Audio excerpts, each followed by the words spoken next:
Le conflit entre la Russie et l'Ukraine en est à leur quatrième semaine, alors que Moscou et Kiev tiennent des négociations pour mettre fin au conflit.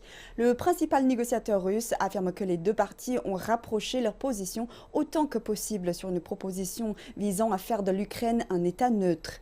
Mais il y avait des nuances en ce qui concerne les garanties de sécurité demandées par l'Ukraine.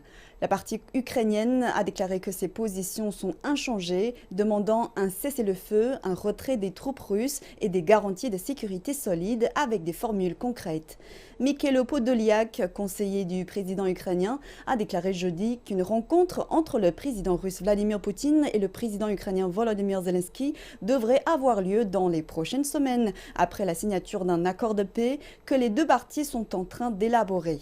Lors d'une conversation téléphonique avec le chancelier allemand Olaf Scholz vendredi, le président russe Vladimir Poutine a reproché à Kiev de tenter de retarder le processus de négociation par tous les moyens possibles en avançant des propositions encore plus irréalistes. Pendant ce temps, le président ukrainien Volodymyr Zelensky a averti que la Russie paiera un prix élevé pour son conflit avec l'Ukraine. Pour la première fois, des obus sont tombés sur la ville de Lviv, à l'ouest de l'Ukraine, près de la frontière polonaise où se réfugient quelques 200 000 personnes fuyant les autres régions d'Ukraine.